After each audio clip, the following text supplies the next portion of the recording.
Sobat Rebahan, kali ini Mimin bakal bahas Donghua yang serunya nggak ngotak abis. Bagi kalian yang suka misteri menegangkan, intrik politik, kisah romantis Yahud, dan tentu aja aksi pertarungan maha dahsyat, sudah pasti konten ini buat kalian semua. Judul Donghua ini adalah The Island of Xiliang yang udah populer banget di mana-mana. Buat yang belum nonton wajib nonton sampai akhir karena MC di animasi Cina atau Donghua ini sangat tampan dan cantik banget guys. Ini dia alur lengkap Island Xiliang. Monggo!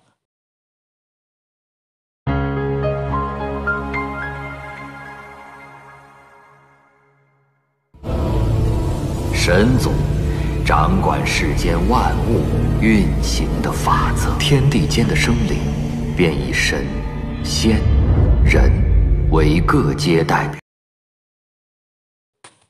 The Island of Xiliang diawali dengan sebuah prolog yang menjelaskan tentang kondisi semesta yang ada di Donghua ini.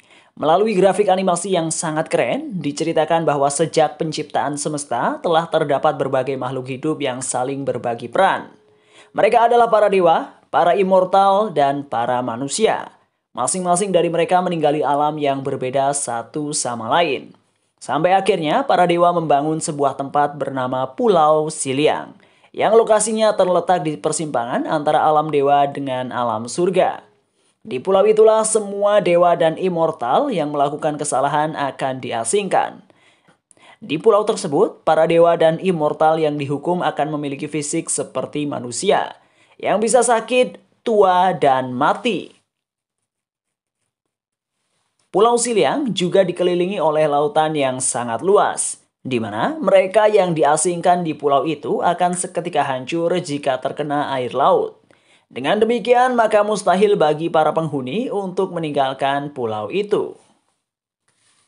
Namun, konon diceritakan bahwa setiap 500 tahun sekali akan ada peristiwa pembebasan langit, di mana mereka yang lulus ujian pembebasan akan kembali ke alam mereka masing-masing.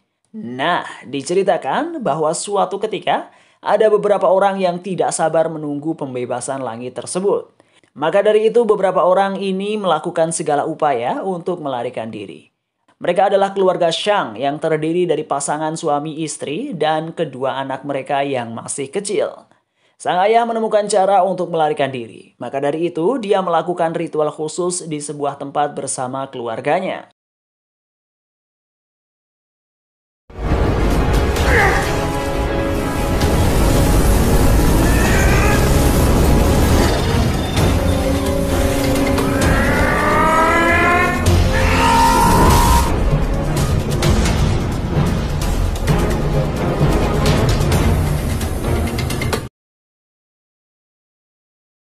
Sang ayah berdiri dengan energi yang berputar di sekelilingnya. Di antara kedua tangannya, terdapat sebuah benda sihir yang nantinya kita ketahui bernama kotak 1000 bentuk.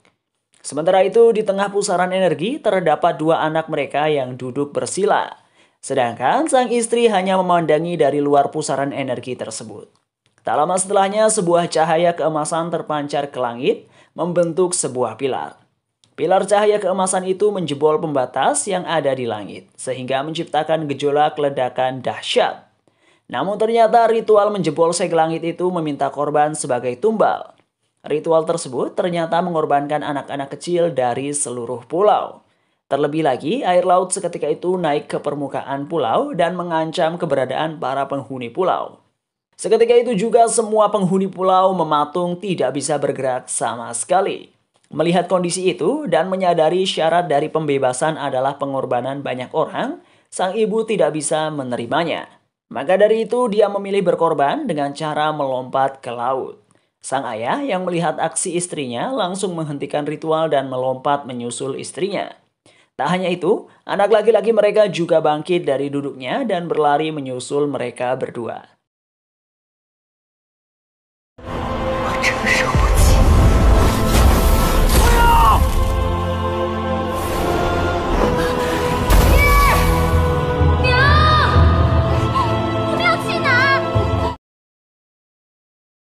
Tersisalah anak perempuan yang mencoba mengejar mereka, namun terlambat. Semua anggota keluarganya sudah musnah menjadi debu di lautan. Setelah ritual gagal diselesaikan, pilar cahaya keemasan meledak, bersamaan dengan semua penduduk pulau yang kembali bisa bergerak. Retakan di segel langit juga secara perlahan-lahan menghilang, diikuti dengan suara menggelegar yang muncul dari langit. Suara itu mengatakan bahwa para pendosa yang mencoba kabur sudah musnah. Dan semua penduduk Pulau Siliang harus berlomba-lomba mengumpulkan pahala agar dapat lulus ujian pembebasan yang sudah semakin dekat. 10 tahun akhirnya berlalu semenjak peristiwa tersebut. Kita lantas diperlihatkan sebuah tempat bernama Paviliun Kitab Rahasia yang menyimpan begitu banyak misteri dan pengetahuan tentang pulau tersebut. Di sana, seorang pria bernama Jing Xuan tengah membaca sejarah Pulau Siliang. Dia lantas mencari gulungan yang menyimpan rahasia besar. Dia menemukannya, tapi ternyata gulungan itu dilindungi oleh semacam sihir. Namun, Jing Xuan mampu menciptakan sihir pembuka yang polanya mirip dengan sihir-sihir di Doctor Strange. Dengan pola sihir itu, dia bisa membuka gulungan tersebut.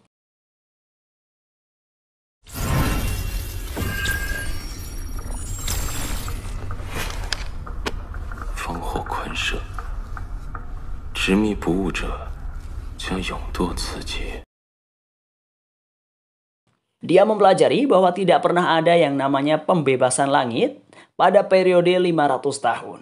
Semua itu ternyata hanyalah omong kosong belaka. Pembebasan langit tidak akan pernah datang. Adegan berganti. Sekarang kita bertemu dengan remaja perempuan bernama Tuli yang mengarungi lautan dengan kapal kayunya. Dia ternyata adalah anak perempuan dari keluarga Shang yang 10 tahun lalu mencoba kabur. Dan ternyata Tuli hanyalah anak adopsi sekaligus bukan merupakan dewa maupun immortal. Benar, Tuli adalah manusia. Sehingga dia tidak terpengaruh dengan sihir air laut. Maka dari itu dia santai-santai saja berlayar mengarungi lautan.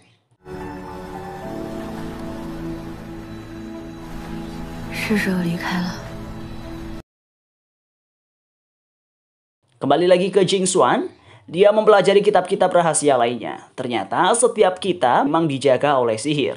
Namun entah bagaimana Jing Xuan selalu bisa membuka pola sihir penyegel tersebut. Sampai pada suatu kesempatan dia membuka kitab yang berbahaya.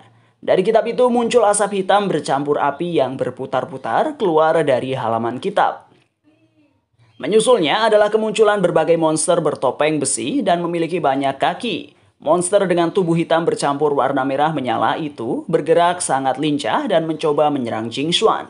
Namun Jing Xuan bergegas mengeluarkan pedang panjang dengan bilah berwarna biru untuk menebas satu persatu dari monster itu. Pertarungan seru dan menegangkan terjadi. Setelah aksi dahsyat tersebut, tanpa sengaja, Jing Xuan membenturkan salah satu monster ke sebuah kalender pencatat pahala para penduduk pulau. Kalender itu meledak dan dari paviliun kitab rahasia memancarkan cahaya keemasan yang menerjang ke langit.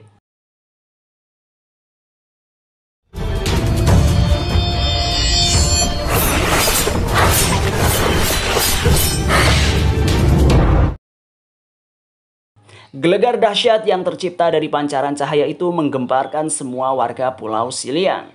Sementara itu, Jing Xuan justru terikat oleh rantai segel keemasan yang berasal dari dinding-dinding paviliun kitab rahasia.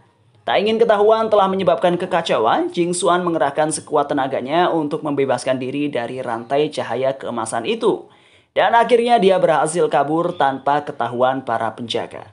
Akibat dari peristiwa menggemparkan itu, para keluarga tetua di Pulau Siliang melakukan pertemuan di aula diskusi. Keluarga para tetua itu adalah keluarga Cheng, keluarga Shu, keluarga Feng, dan keluarga Heng. Tapi, tetua keluarga Heng tidak hadir karena sudah lama memutuskan untuk tidak terlibat urusan seperti itu. Di aula diskusi keadaan memanas karena para tetua justru saling tuduh siapa penyebab kekacauan di paviliun kitab rahasia. Pasalnya hanya para tetua yang bisa mengakses paviliun tersebut. Dan salah satu dari mereka sudah pasti adalah pelakunya. Namun, tentu saja tidak ada yang mau mengaku karena memang bukan salah satu dari mereka pelakunya. Di sisi lain, Tuli ternyata menguping pembicaraan para tetua karena ingin tahu apa yang sebenarnya terjadi. Dia semakin tertarik ketika tetua dari keluarga Shu curiga bahwa kejadian itu ada kaitannya dengan keluarga Shang 10 tahun yang lalu. Dia juga mencurigai Tuli yang merupakan anak adopsi keluarga Shang adalah pelaku insiden di pavilion kitab rahasia.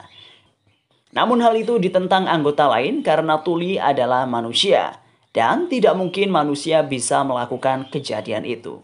Saat 天神的宽恕啊！丽姐，是我。苍念阁出什么事儿了？那么大声响，搞得我。 sedang asik menguping, Tuli dipergoki oleh putri keluarga Shu, yaitu Shu Lingxi.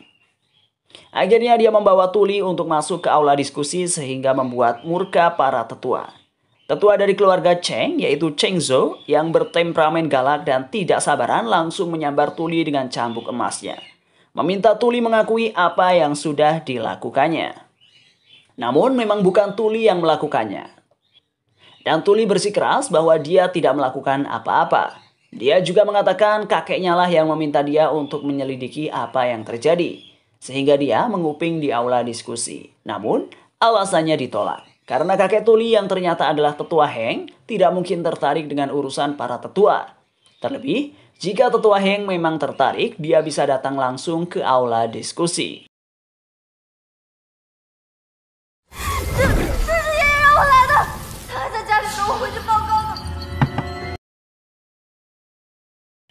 Setelah diminta untuk tenang, sekaligus tindakan Cheng Zhou yang menyakiti Tuli bisa mengurangi pahalanya, akhirnya Cheng Zhou melepaskan Tuli. Dan dia segera mengusir manusia itu dari aula diskusi. Sementara itu, di sebuah hutan bambu, kita akhirnya melihat Jing Xuan yang babak belur dan berjalan dengan terseok-seok. Namun, kita hanya melihatnya dengan sekilas karena adegan kembali berpindah ke Tuli yang sampai di rumahnya yaitu kediaman tetua Heng.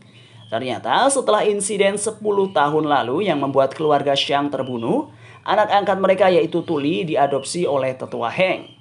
Tuli berjalan mengendap-endap agar tidak membangunkan tetua Heng yang sudah tertidur. Namun ternyata di kamar tetua Heng secara misterius muncul bercak-bercak kemerahan yang sepertinya adalah darah. Keesokan harinya Tuli menyiapkan makanan di ruang makan sambil berbincang dengan tetua Heng yang masih ada di kamarnya. Tuli menyinggung perihal ulang tahun kakeknya yang ke-100 sambil terus menyiapkan makanan. Anehnya, sang kakek tidak kunjung keluar dari kamarnya. Juga terdengar suara tidak biasa yang berasal dari dalam kamar tetua Heng. Karena curiga, Tuli mencoba mengintip ke dalam kamar kakeknya. Namun saat itu juga sang kakek membuka pintu dan mengagetkan Tuli. Merasa masih curiga, Tuli langsung menyelinap ke dalam kamar untuk memeriksa. Namun meski sudah mencari kemana-mana, ternyata dia tidak menemukan siapapun. Padahal, dia sangat yakin mendengar suara orang lain sekaligus sekilas melihat keberadaan orang asing di sana.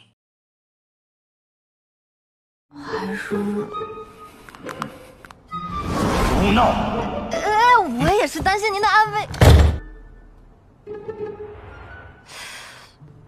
难道真的是听错了？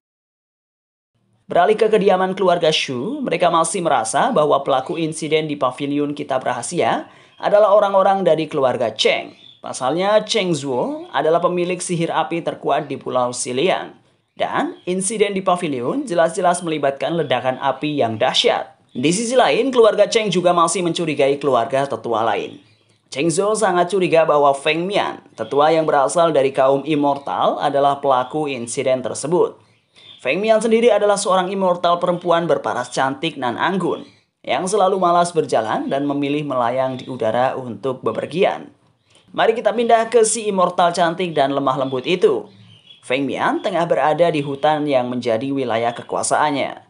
Saat Jing Xuan muncul di hutan, Feng Mian lantas melancarkan serangan-serangan sihir mematikan ke arah Jing Xuan. Tetapi Jing Xuan dengan lihai menghindarinya. 真不应该对你疏于管教，个子长不少，你就送我这么大的礼。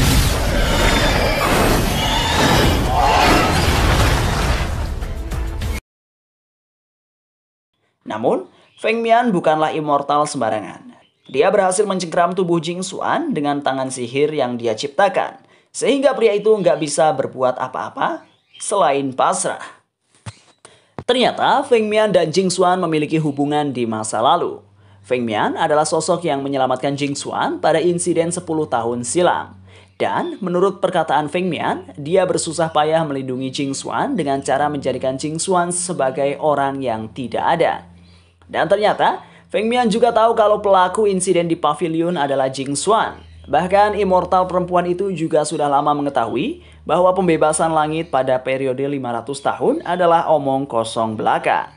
Sejak zaman dulu, tidak pernah ada dewa atau immortal yang dibebaskan melalui pembebasan langit.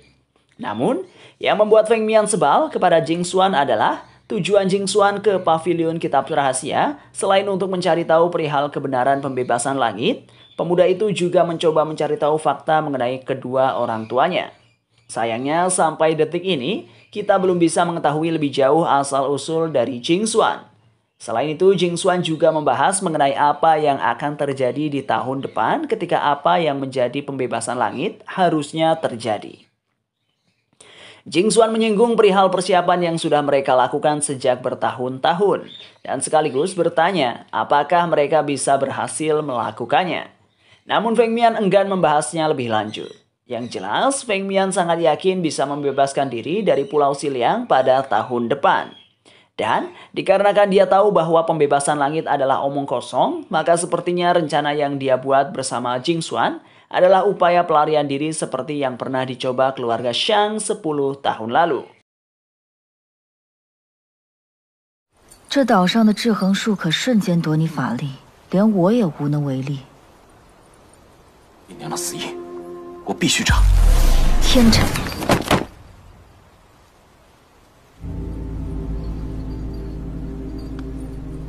看来在藏点阁伤得不轻。Feng Mian lantas pergi meninggalkan Jin Xuang sambil memperingatkan agar Jin Xuang berhenti mencari tahu kebenaran tentang orang tuanya. Namun Jin Xuang bersikeras bahwa dia tetap akan mencari tahu. Feng Mian jelas saja kesal dan menggertak Jin Xuang dengan melemparkan pisau-pisau sihir yang menancap di sekitar Jin Xuang. Feng Mian memperingatkan, Jin Xuang bisa kehilangan sihirnya jika terus melakukan hal-hal berbahaya. Dan Feng Mian tidak bisa berbuat apa-apa lagi. Feng Mian berpaling dan pergi menembus portal yang menyerupai dimensi cermin sambil mengancam akan mengurung Jin Xuang jika tetap berusaha mencari tahu identitas orang tuanya. Namun sebenarnya Feng Mian sangat peduli terhadap Jing Xuan. Di perjalanannya melewati pohon demi pohon, dia menyadari bahwa luka yang diderita Jing Xuan karena insiden di pavilion sangatlah serius.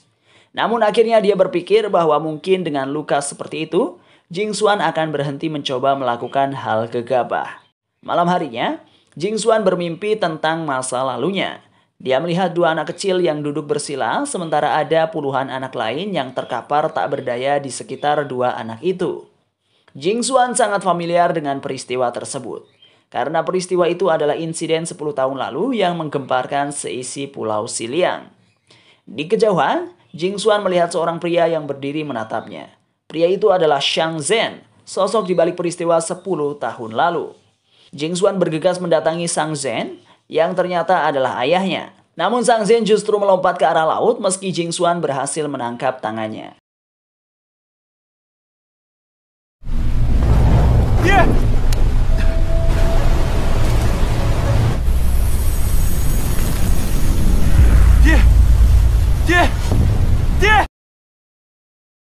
Dia bertanya kepada ayahnya apakah rumor yang beredar adalah kebenaran.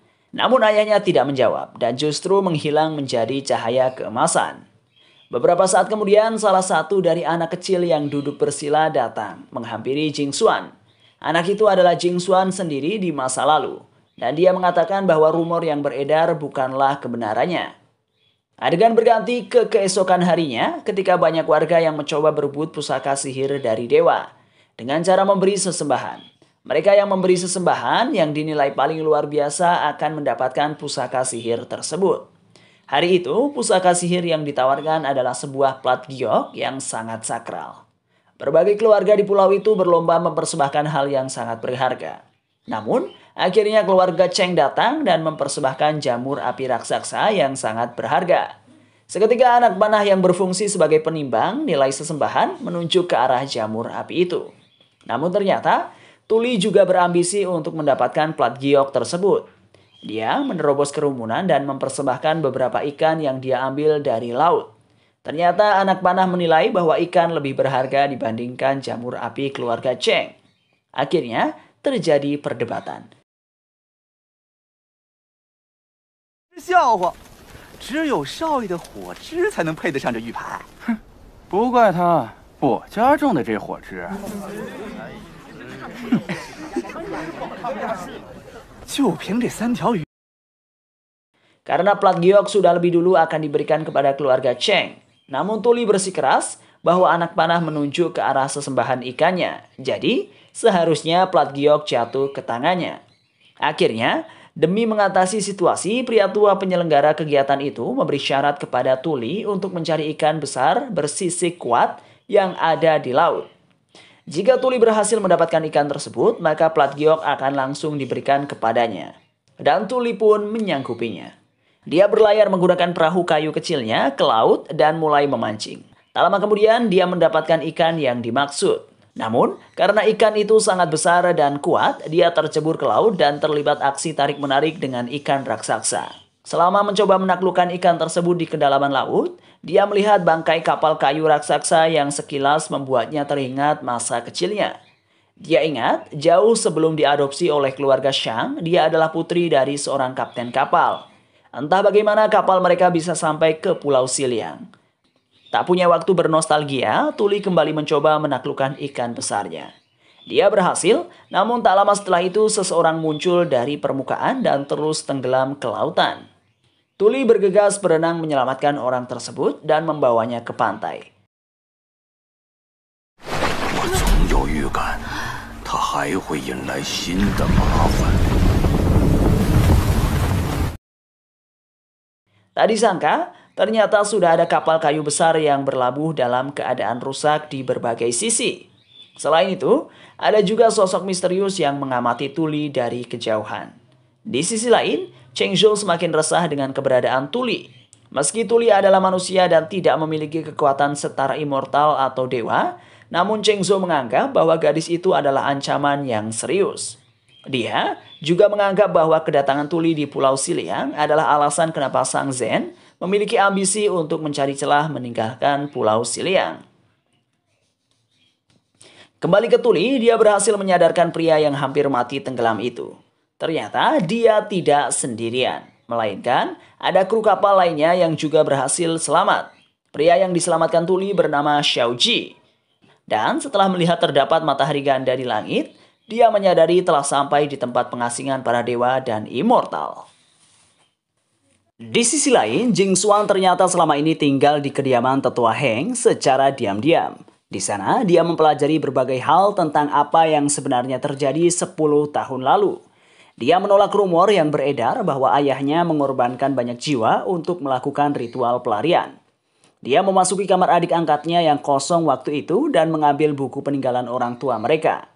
Di buku itu terdapat berbagai catatan mengenai apa yang coba dilakukan oleh ayahnya di masa lalu. Melalui buku itu pula, dia mempelajari berbagai formasi sihir yang dipelajari oleh ayahnya. Menariknya, Jing Xuan bisa menghadirkan dirinya yang masih kecil untuk berdiskusi membahas berbagai masalah. Dia mencoba menguak misteri demi misteri sambil berbincang dengan dirinya yang 10 tahun lebih muda itu.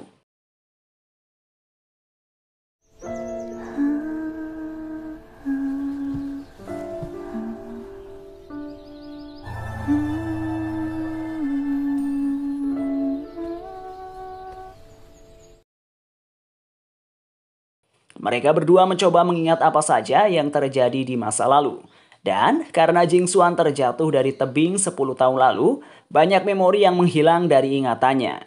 Dia hanya sekilas mengingat bahwa ibu mereka yang bernama Yingmo tengah sakit dan ayahnya mencoba membuat ritual untuk memulangkan Yingmo ke alam dewa. Jing Xuan juga ingat bahwa tetua Heng sangat dekat dengan ayah dan ibunya. Bahkan, secara rutin memeriksa keadaan Yingmo yang semakin memburuk dari waktu ke waktu. Dengan ingatan itu, Jing Xuan yakin bahwa tetua Heng ada hubungannya dengan ritual ayahnya 10 tahun lalu. Jing Xuan juga berencana untuk mencoba ritual yang pernah dilakukan ayahnya, yaitu dengan membuat formasi transformasi ruang, formasi membuka jalan, dan pembuatan jembatan ruang. Dia tidak percaya rumor yang beredar bahwa formasi-formasi tersebut menyebabkan banyak korban jiwa. Dia curiga bahwa ada pihak lain yang mengambil kesempatan melakukan hal buruk saat ayahnya melakukan ritual sehingga semua kesalahan dilimpahkan ke ayahnya. Tidak ingin ketahuan tuli, Jing Xuan membawa buku itu ke kamar tetua Heng dan mempelajarinya lebih detail di sana tanpa takut ketahuan sama sekali. Di sisi lain, Tuli membawa ikan super besarnya dan akhirnya dia mendapat plat giok yang sangat berharga itu. Dia bergegas pulang, namun beberapa orang keluarga Cheng yang tidak terima mencegat Tuli dan mencoba merebut plat giok itu. Tidak mau plat gioknya direbut, Tuli bergegas lari meninggalkan orang-orang keluarga Cheng itu. Namun dengan sihir api keluarga Cheng, Tuli akhirnya tersudutkan tepat sebelum dia sampai ke rumah kakeknya.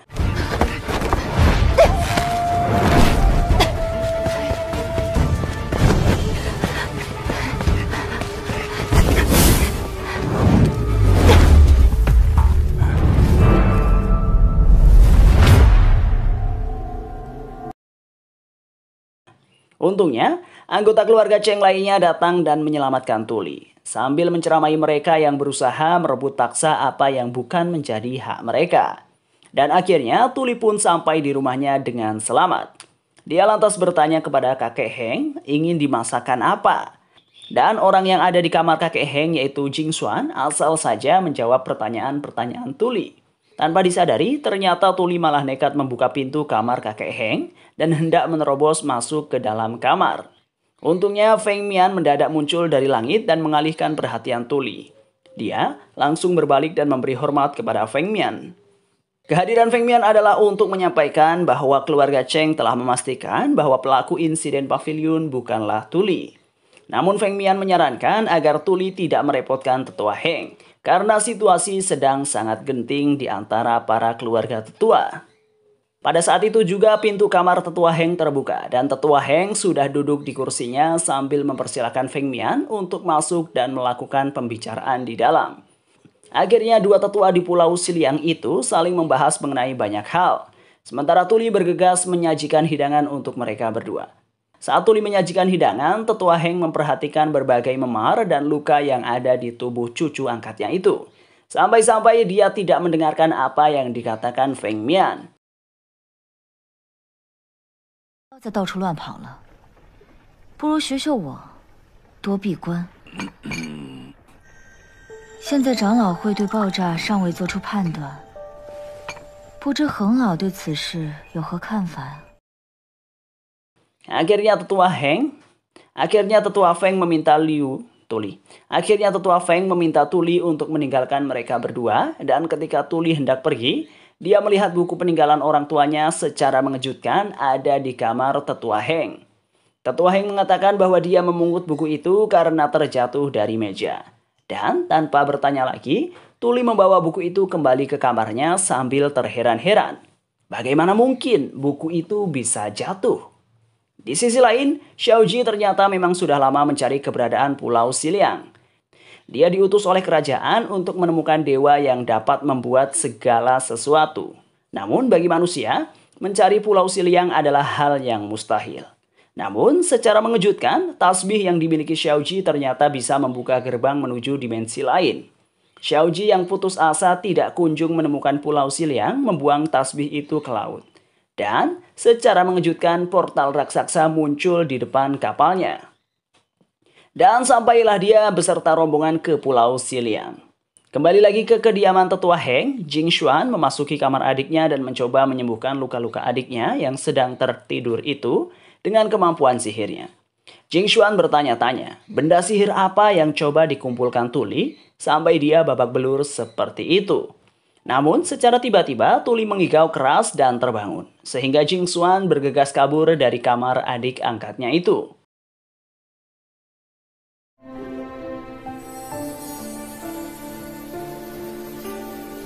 Apa东西值得你这么拼命？万江方是我的。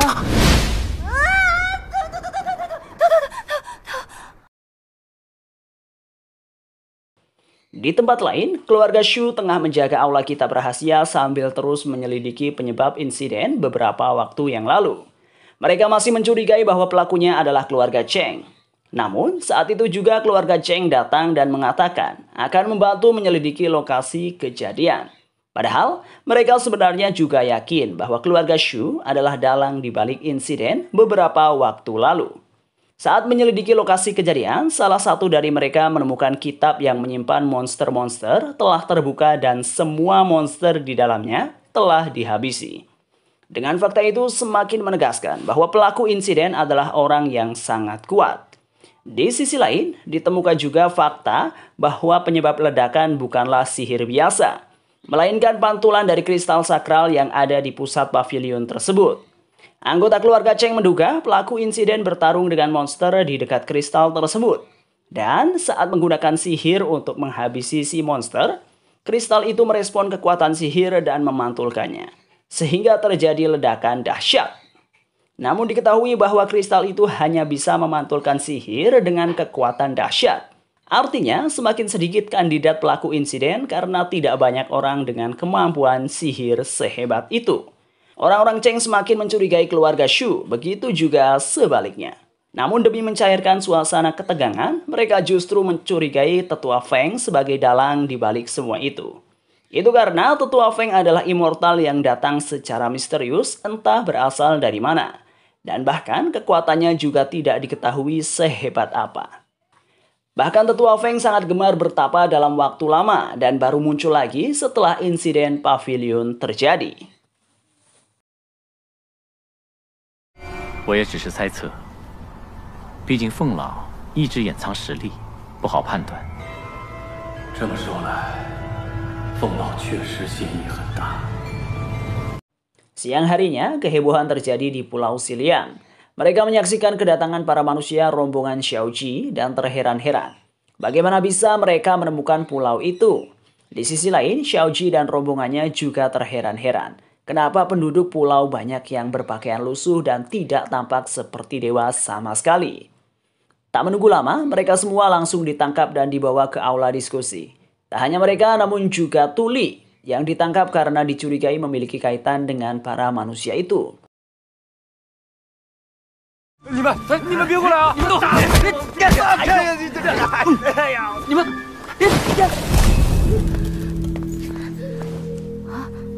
你们这什么情况啊？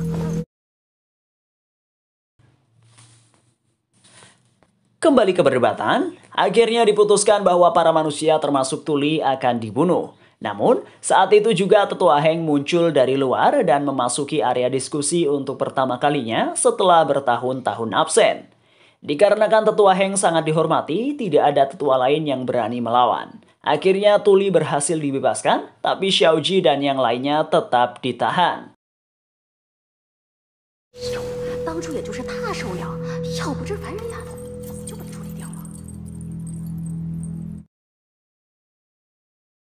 Selama perjalanan pulang, mereka berpapasan dengan Feng Mian. Di samping Tetua Heng, Feng Mian meminta agar dia menyelidiki para manusia, tapi jangan sampai identitasnya ketahuan. Setelah itu, selama perjalanan menuju rumah, Tetua Heng bertanya kepada Tuli tentang para manusia. Tuli menceritakan bahwa mereka sudah sampai sekitar 4 atau 5 hari yang lalu. Dia juga sudah menghabiskan banyak waktu bersama mereka. Tuli bahkan sangat senang bisa berkumpul dengan sesama kaumnya dan mengetahui banyak hal yang ada di luar pulau. Menyadari betapa senang dan bersemangatnya Tuli, hal itu membuat Jing Xuan yang menyamar menjadi cemburu. Dia lantas berjalan cepat meninggalkan adik angkatnya itu. Di sisi lain, keluarga Cheng terlibat perdebatan internal. Anak perempuan Tetua Cheng yang cerewet selalu ngomel kenapa Tetua Heng selalu dihormati, padahal sudah lama tidak memiliki kontribusi apapun. Seingatnya, kondisi Tetua Heng sudah sangat buruk di ulang tahunnya yang ke-90. Namun, secara ajaib, Tetua Heng masih bisa bertahan hidup sampai usianya yang ke-100. Dari ucapan itu, kita bisa mengetahui sedikit fakta bahwa mungkin Tetua Heng yang asli sudah meninggal karena sakit. Dan sejak saat itu, Jing Xuan menyamar sebagai dirinya. Cheng Zhou juga sebenarnya sangat membenci para manusia. Dia menyalahkan Tu Huo, ayah kandung dari Tuli yang datang dan menjadi penyebab masalah. Dia juga bilang bahwa Tu Huo adalah dalang di balik insiden 10 tahun lalu. Namun, anak perempuannya justru kebingungan. Karena 10 tahun lalu penyebab kekacauan adalah Zhang Zhen. Hal itu membuat Cheng Zu segera meralat ucapannya. Padahal bisa saja sebenarnya memang bukan Sang Zhen penyebab insiden 10 tahun lalu. Dan bisa saja sebenarnya para tetua mengetahui kebenarannya, tapi menutupi fakta yang sesungguhnya. Adegan berganti ke Su Yin yang terhantui masa lalunya. Dia ingat ketika Tu Huo sampai ke pulau pertama kalinya. Dia, Cheng Rong, dan Sang Zhen adalah orang yang menangkap rombongan Tu Huo untuk pertama kali. Dari Tu Huo, mereka bertiga mendapat banyak informasi mengenai dunia di luar pulau dan bagaimana caranya Tu Huo bisa masuk. Sejak saat itu, sifat Sang Zhen menjadi mencurigakan. Dia bahkan mau merawat tuli kecil dengan alasan kawasan penjara tidak baik untuk anak-anak. Lanjut ke masa kini. Ternyata Tuli telah diberitahu oleh Xiaoji cara untuk keluar dari pulau. Berdasarkan informasi yang diketahui Xiaoji, ternyata ada badai misterius dengan siklus 5 tahun sekali. Badai itulah yang bisa digunakan untuk keluar dari pulau Xiliang. Tetapi, Xiaoji tidak memberitahu mengenai relik Buddha berbentuk tasbih itu. Intinya, Tuli memutuskan untuk ikut pergi keluar bersama Xiaoji dan rombongannya. Masalahnya, dia bingung bagaimana harus bilang kepada tetua Heng. 我的东西，这些神仙什么时候能还我？只要没问题，查完了自然会还你吧？也许吧，反正你们来了我才知道，原来凡人各方面都弱很多。Di sisi lain, Jing Xuan dan Feng Mian tengah berdiskusi tentang para manusia fana. Jing Xuan merasa ada yang tidak beres dengan para manusia itu. Dulu, saat Tu Huo datang, tidak ada informasi apapun yang bisa diperoleh. Dan Jing Xuan curiga ada orang yang memperoleh informasi, tapi merahasiakannya.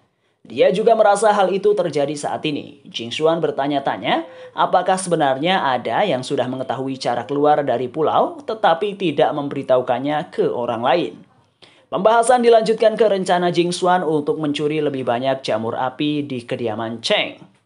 Menurut Feng Mian, para tetua dan hampir semua anggota keluarga akan memeriksa kapal para manusia keesokan hari, sehingga penjagaan akan lengah.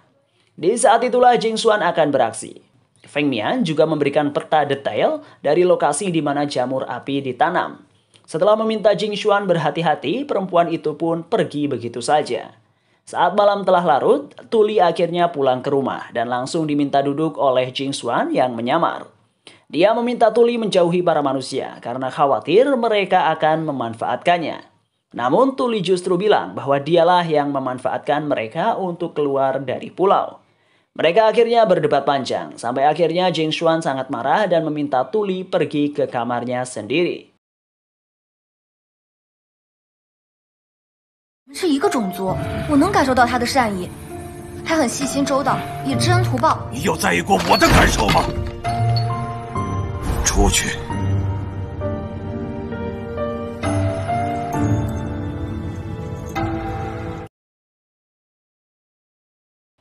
Adegan berganti ke pantai di malam hari. Tuli yang merasa bersalah sedang membuat perahu dengan mekanisme rumit sambil memikirkan ulang keputusannya. Selama ini dia ingin keluar pulau tetapi tidak punya tujuan apapun di sana. Sementara itu di pulau dia memiliki kakek angkat yang sangat peduli dan membutuhkannya. Maka dari itu Tuli memutuskan untuk tetap di pulau merawat kakek angkatnya. Barulah jika kakek angkatnya meninggal, dia akan pergi meninggalkan pulau. Saat memikirkan itu, tiba-tiba Xiaoji datang dan bertanya, kenapa dia bisa membuat perahu secanggih itu? Tuli menjawab bahwa ayah angkatnya mengajari banyak hal. Dia juga bilang kalau ayahnya bisa membuat benda ajaib apapun dengan mudah. Xiaoji langsung sadar bahwa ayah angkat Tuli adalah dewa yang dia cari selama ini. Namun karena ayah angkat Tuli sudah meninggal, Xiaoji memutuskan jika dia kembali ke kerajaan dengan membawa Tuli, maka misinya tetap akan dianggap selesai. Xiaoji lantas bertanya, apakah Tuli mengenal seseorang bernama Tu Huo? Seketika itu juga Tuli kaget dan mengatakan bahwa Tu Huo adalah ayah kandungnya. Dia lantas bertanya apakah Xiaoji mengenal ayahnya dan sekaligus bertanya apakah ayahnya masih hidup atau tidak. Namun sebelum selesai menjawab, para pengawal segera menarik Xiaoji menjauh. 你可认识一个叫 图货的人？什么？你认识我爹？活着，他还活着，不能再跳。 Sementara itu, Tuli malah berpikir apakah mungkin jika Xiaoji diutus ayahnya untuk datang mencarinya. Tuli terbawa kembali keingatan masa kecilnya. Dia menemui ayah kandungnya di penjara untuk terakhir kalinya. Tu Huo mengatakan dia harus pergi karena suatu alasan dan berjanji akan kembali pada suatu saat nanti. Tak lama setelahnya, kapal Tu Huo berlayar menjauhi pulau dan tidak pernah kembali. Suatu hari Tuli menyadari sesuatu. Kapal yang tenggelam di dasar laut saat dia berburu ikan sangat mirip dengan kapal yang dia naiki bersama ayahnya. Kapal itu tidak mungkin karam selama perjalanan meninggalkan pulau. Karena berdasarkan cerita Xiaoji, ayahnya berhasil kembali ke luar pulau. Berarti Tu Huo memang mencari lagi keberadaan Pulau Xiliang. Tapi karena sesuatu terjadi, kapal tersebut karam sebelum sampai. Di sisi lain, Jing Xuan curiga bahwa Xiaoji memiliki keterkaitan dengan Tu Huo. Tidak mungkin mereka secara kebetulan bisa sampai ke Pulau Xiliang. Tu Huo yang berhasil keluar dari pulau mungkin memberikan semacam petunjuk tentang bagaimana caranya mendatangi Pulau Xiliang, sekaligus cara keluar dari sana. Dengan fakta itu, Jing Xuan memutuskan untuk ikut memeriksa kapal. Hari pemeriksaan kapal pun tiba. Para dewa mengenakan baju pelindung agar mereka aman dari cipratan air laut. Di sisi lain, Xiaoji mulai curiga dengan tingkah para dewa yang takut terhadap laut. Lebih mencurigakan lagi, sepertinya Xiaoji merencanakan sesuatu dengan orang-orangnya. Saat memeriksa kapal, para dewa menemukan sebuah kotak mencurigakan yang sepertinya sangat penting. Karena Xiaoji sangat khawatir mengetahui kotak itu ditemukan. Namun, sebelum kotak itu dibuka, mendadak monster naga laut raksasa muncul dan mengepung kapal tersebut.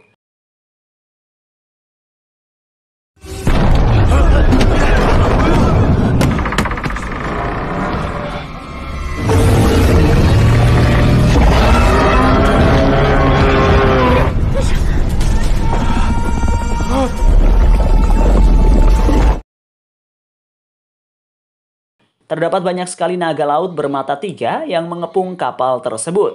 Dan ternyata mereka semua mengincar para dewa. Para dewa mencoba melawan, namun mereka bukan tandingan dari sekumpulan naga laut yang ganas. Akibat pertarungan itu, para manusia juga ikut terdesak dan sesekali menjadi sasaran para naga. Pada suatu kesempatan, Xiaoji hampir diserang oleh salah satu naga. Tetapi, secara mengejutkan Tuli muncul dan menyelamatkannya. Dia bertarung dengan naga itu tetapi tidak menyadari muncul serangan dari belakang. Untungnya seseorang muncul menyelamatkannya. Dan dia adalah Jing Xuan yang tidak dalam mode penyamaran. Tuli tentu saja terkejut melihat kemunculannya. Sementara itu, Jing Xuan menggunakan kemampuan, sihir, dan pedang saktinya untuk menebas satu demi satu kepala naga. Dan aksi duel terdahsyat sepanjang cerita ini pun terjadi.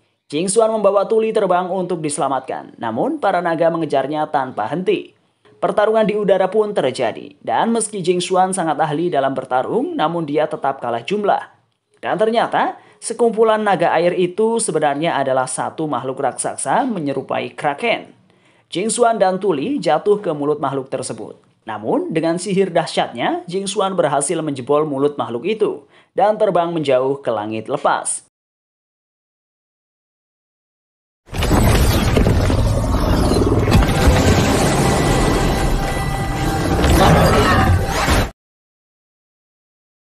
Sayangnya, naga-naga itu terus mengejar, dan itu sangat menyulitkan bagi Jing Xuan. Area kekuasaan makhluk itu terlalu luas, sehingga Jing Xuan harus menarik makhluk itu keluar dari areanya. Jing Xuan terdesak, dan dia harus berhenti di puncak sebuah karang yang sangat tinggi sampai menjulang menembus awan. Tubuhnya penuh luka akibat pertarungan, tetapi dia harus mengalahkan makhluk-makhluk itu jika ingin menyelamatkan Tuli. Maka dari itu, dia akan memancing perhatian para naga agar menjauhi Tuli. Sementara Tuli harus menyelamatkan diri. Awalnya, Tuli menolak. Tetapi Jing Xuan tidak memberi pilihan lain. Selain itu, para naga juga sudah siap menerjang di sekitar mereka. Namun anehnya, saat Jing Xuan bersiap-siap menyerang, para naga justru berbalik arah dan meninggalkan mereka. Jing Xuan jatuh kepayahan sehingga Tuli memintanya beristirahat. Sementara itu, Tuli langsung pergi karena merasa harus menyelamatkan teman-temannya yang ada di kapal. Jing Xuan mencoba menahannya, tapi Tuli terlanjur melompat ke laut dan berenang menjauh. Tak punya pilihan, Jing Xuan akhirnya terbang menuju kapal dan sampai lebih dulu daripada Tuli. Namun mendadak Shu Yin muncul menahan kaki Jing Xuan. Tapi ternyata Shu Yin justru ingin berterima kasih. Akhirnya setelah situasi aman, para dewa berebut mengucapkan rasa terima kasihnya kepada Shu Yin. Untungnya, tak ada satupun dari mereka yang mengenali Shu Yin. Bahkan Tuli sekalipun ternyata tidak mengenali kakak angkatnya itu sendiri. Akhirnya mereka kembali ke Pulau Xiliang dan menghadap ke Dewan Tetua.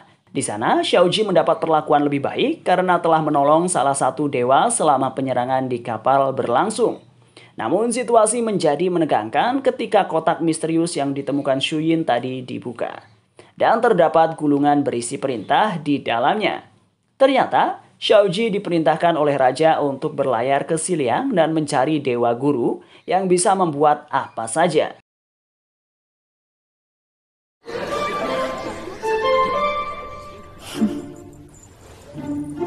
那是何物？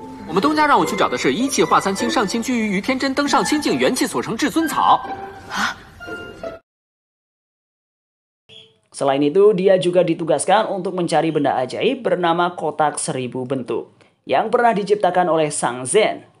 Xiaoji terpaksa menerima misi itu demi menyelamatkan martabat keluarganya. Nah, isi gulungan di kotak itu ternyata adalah detail dari perintah mencari kotak 1000 bentuk. Untungnya, saat di kapal, Jing Xuan lebih dulu menemukan kotak itu, melihat isinya dan menghapus isi gulungan tersebut. Dengan begitu, Dewan Tetua tidak bisa mengetahui perihal kotak 1000 bentuk. Sementara itu, anggota keluarga Cheng tetap curiga kepada Xiaoji dan salah satu dari mereka melancarkan sihir bola api raksasa. Namun Jing Xuan dengan mudah menahan terjangan bola api menggunakan satu tangannya.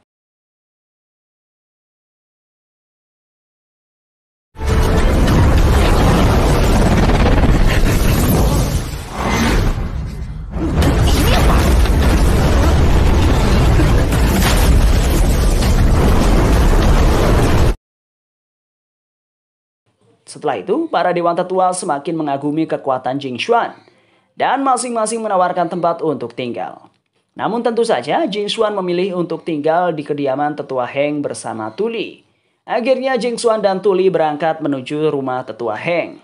Namun di tengah-tengah perjalanan, sosok misterius muncul dan menyerang mereka. Jing Xuan bergegas melancarkan serangan balik sehingga makhluk itu kabur. Jing Xuan mengejarnya sambil memberi mantra pelindung di sekitar Tuli. Untuk mencegah makhluk itu kabur, Jing Xuan menciptakan pilar-pilar kristal raksasa di sekitar hutan. Dan seketika membentuk kurungan yang menahan makhluk misterius itu. Dengan sihir kristalnya, Jing Xuan menyerang makhluk itu. Namun secara mengejutkan muncul pola rasi bintang yang melindunginya.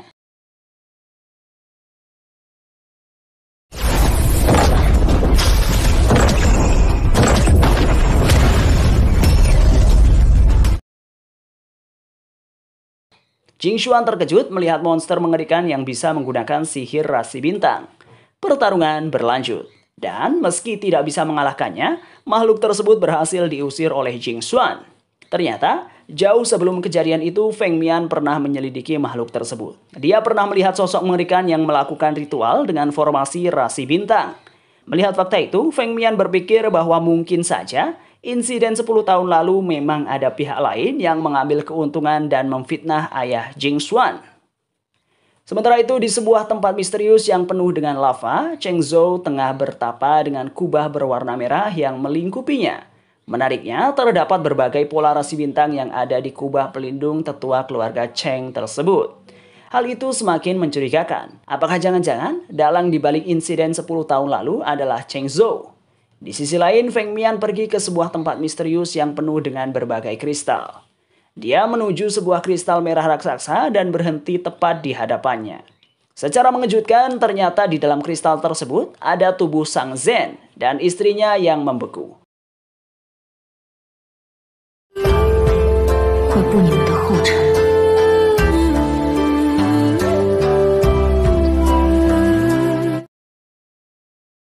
Dan pada momen pengungkapan hal besar itu, dan ketika cerita sedang seru-serunya, musim pertama The Island of Xiliang berakhir.